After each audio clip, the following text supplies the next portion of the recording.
back to our segment of Showmen Currently in the Field. And Dr. Daniel Hendrickson, I am so excited to have you on our conversation today. I would love to start by having you introduce yourself. Where are you sitting at currently, and what is your role in a day-to-day setting? I'm Dr. Daniel Hendrickson. Currently sitting in my office at our veterinary clinic in Farmland, Indiana. Day to day, we have three different veterinary clinics. Have the main one here at Stony Creek that was the first one that we purchased off my uncle back in 2016. Here we do almost basically all food animal. Commercial pig work, show pig work, cattle work. Just kind of an array of different food animal stuff.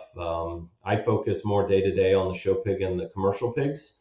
Dr. Slater focuses on um, more just your typical food animal veterinarian. So anything from emergency work to surgeries to show pigs. He's licensed chiropractor now. And then Dr. Sanders kind of bounces around, helps me on the commercial side as well, helps on the show pig side, and then cattle, bovine theria work. And then she also fills in at our small animal clinic that's only about 5 miles away. We have two associate veterinarians there as well that work there full time, and then Dr. Sanders helps there. So we purchased that 4 or 5 years ago. And then about 4 or 5 years ago, we also purchased a swine clinic in Michigan, Western Michigan, Holland, Michigan, that was part of the 4-star veterinary group. And that veterinarian was wanting to retire. And so we do a lot of show pig and commercial work in the state of Michigan. And so we thought that was a good opportunity to purchase that clinic as well. So that's a short Okay. intro to what we do. You, you stay busy, you're on the road, and that is wonderful. So take us back and tell us why you had an interest in the veterinarian side of the industry in the first place. I grew up in pigs, so it's kind of interesting. I've touched about every segment of the swine industry. So when I was little, I grew up over around Delphi, Indiana, so the western side of the state. My dad worked for a commercial operation there. He was the head manager there until I was about third grade. So grew up helping in the farrowing house, help pull pigs, do all that kind of stuff. Then before my third grade year, so back in 1989, we moved to the eastern side of the state, to where we are now, to actually where I live and everything. He came and helped manage my uncle's farm, which is his brother, Dale Hendrickson. At that point, it was about 1,000 purebred sows, raising seed stock, selling boars and gilts all over the country, Duroc boars, York landrace gilts, Duroc board, just replacement seed stock back before, when a lot of breeders were still selling that to a lot of the commercial guys. And so he came and helped run that for a long time, for about 8, 9 years. And then my dad purchased that. So I was exposed to the commercial world. Then I was exposed to the purebred seed stock operation. And then at that point, Dad cut it down to about 400 sows. And there for a few years, we ran that. Again, selling some seed stock, started to push more kind of into the show pig thing as well. And then I went to undergraduate school, and always had in the back of my mind, vet school was pre-vet when I went, but I just couldn't get I guess you just call it, like the rest of us, an addiction to the show pig world.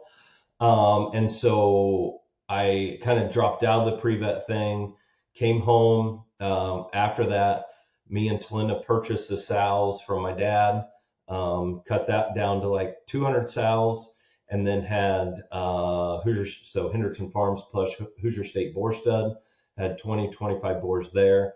Did that for 5, 6 years, and finally decided that my uncle about once a year would sit me down and say, "You need to go back to vet school. You need to go back to vet school." And it was always there and always something I wanted to do. And so finally we dove in, and we went back in. Well, I had to do some undergrad work at Ball State, but for prereqs, but then started vet school in fall of 2009. And so that was kind of the path. So it was kind of not the traditional path to vet school. So started vet school. Hadley was 3, Hogan was 1.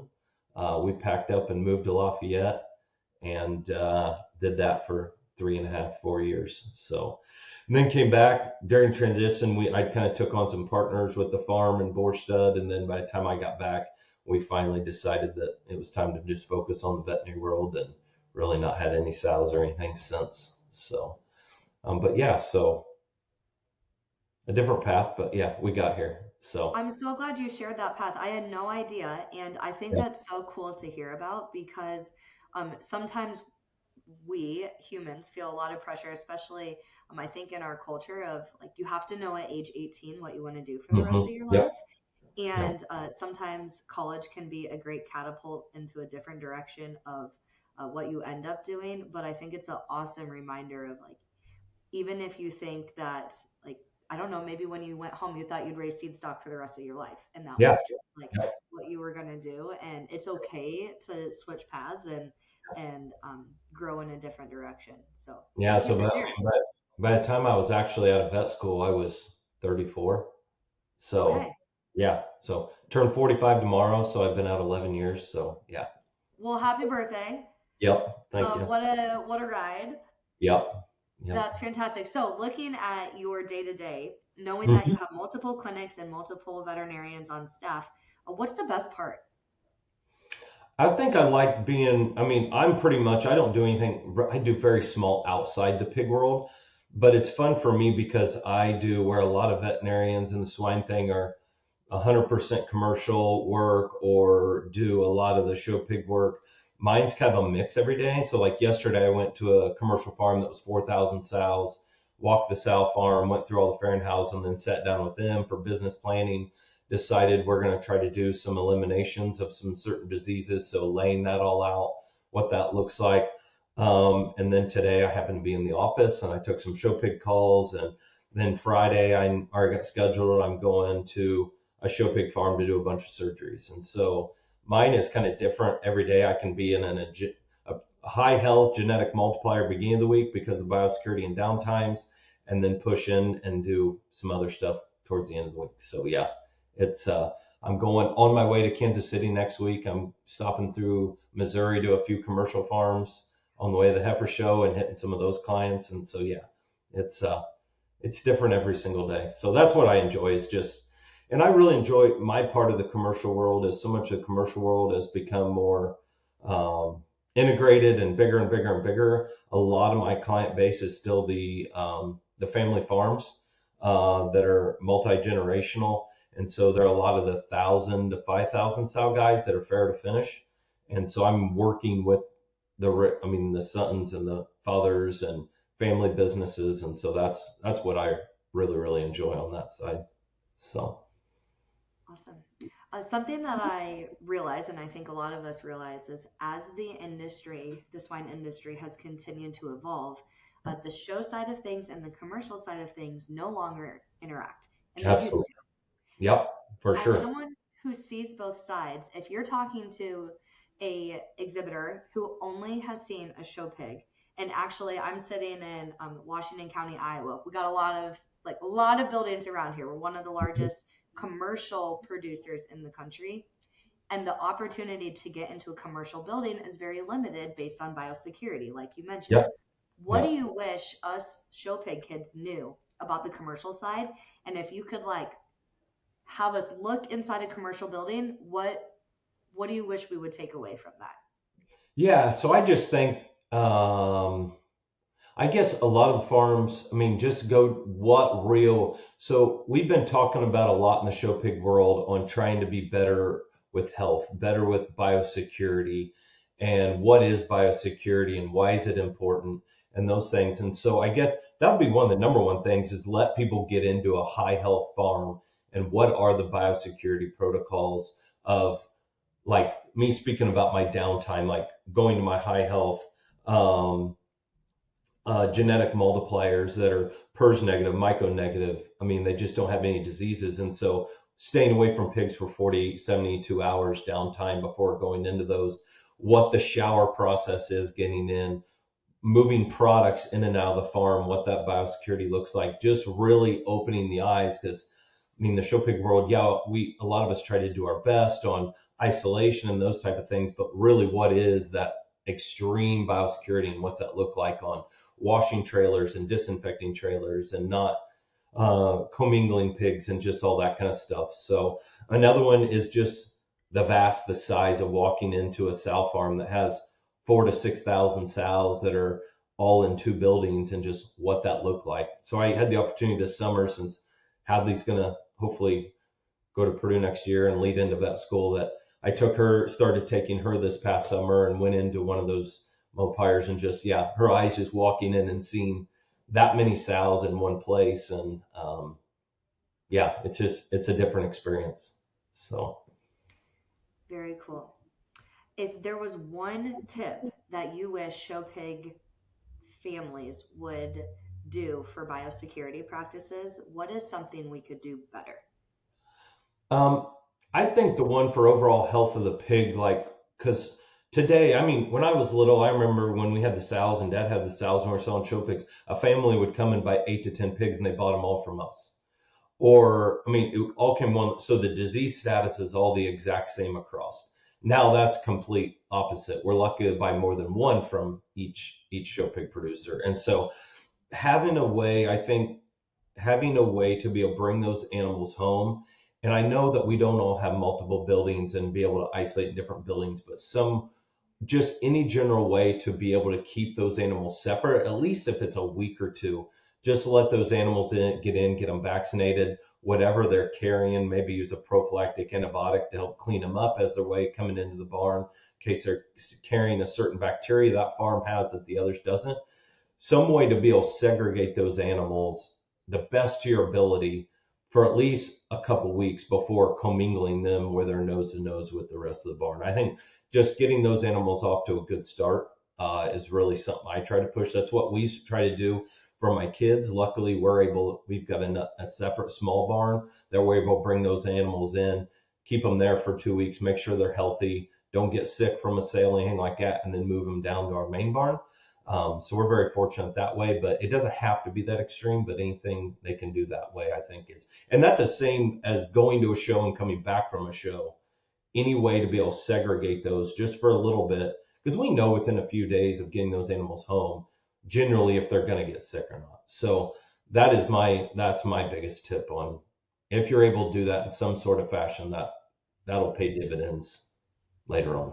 That makes total sense. And if someone doesn't have two barns, would skipping a pen so they're not nose to nose, Yes, would that be helpful? it is better. I mean, there are diseases that can move through the air, so it's not perfect, but yes, or a divider, a piece of plywood that divides nose to nose. I mean, something's better than nothing.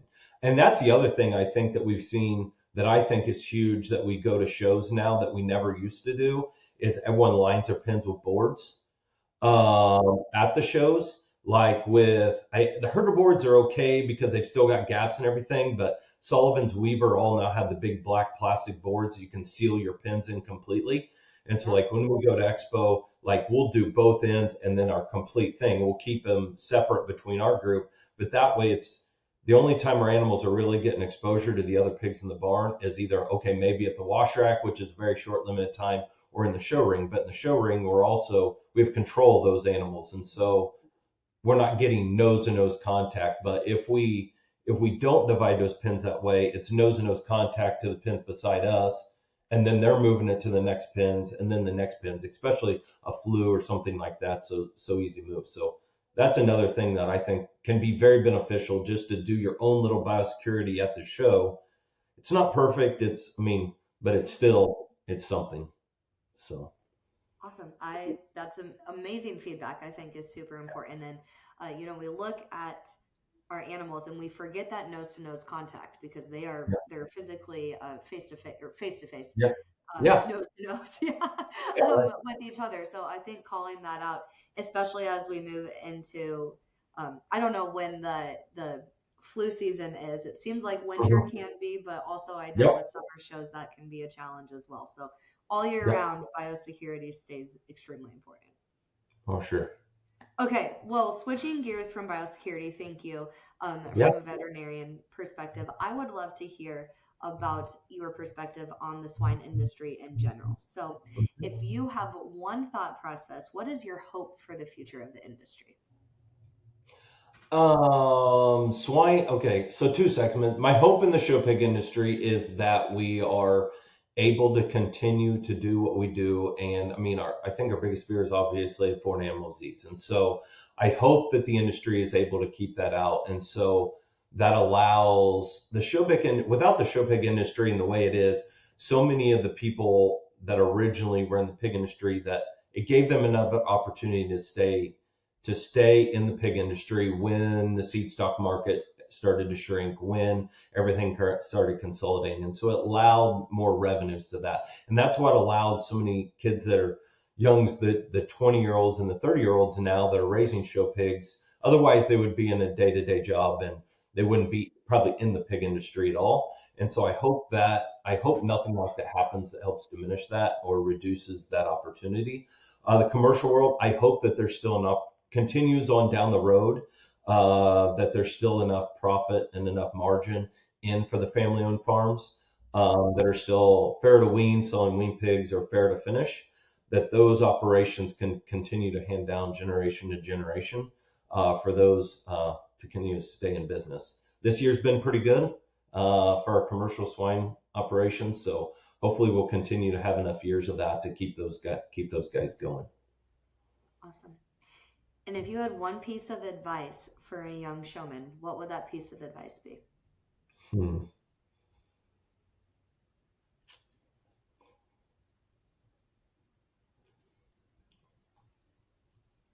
Oh, that one's a tough You one. don't have to pick one. If you have multiple, Yeah. we will take all of it. Yeah. Obviously don't continue. I think one thing in the swine industry that there's still opportunity compared to some of the other species that I see is there, even for families that are more, I don't know how to put it, financially, they don't have all the funds in the world. There's still opportunity in the pig industry to find the right pigs for the right money and still take care of them and compete. I don't see that happening in the other industries, in the cattle industry and the sheep industry, because it's just the opportunity is not there. The really, really good ones bring a pile of money, and there's not as much difference. Where the pigs, are so many guys raising pigs that have good sows and so accessible to good boars that there's still opportunity to buy reasonable priced pigs to be able to compete. And so I would tell families, don't give up just because you don't get the one bought that maybe brought too much money. Just keep looking, keep searching, because I do feel, and I've had this discussion with a lot of people, I do feel the pigs is still the place where that can happen. And you hear it all the time where a cheaper pig went. It does happen. So don't give up that way. And just, I guess, find your passion in the pig industry. If your passion is in the pig industry, it may not be raising pigs. It may be another segment of the swine industry, because there are so many jobs and so many opportunities out there. I see it every day working on these farms, that there's label sorters, all kinds of opportunities to manage sow farms or manage a commercial boar stud, or be in pharmaceutical sales, or be on the feed side. There's lots of opportunities, or in the meat side, meat science side. So lots of opportunities there. So don't, just because you can't raise pigs for a living, don't think there's not lots of opportunities out there in the pig industry to stay connected. So Awesome. Well, those are two areas of expertise that I think are a wonderful way to end this interview. So thank you so much for taking the time to talk with us, and I'm sure we will see you down the road at an upcoming show. cool. Thank you.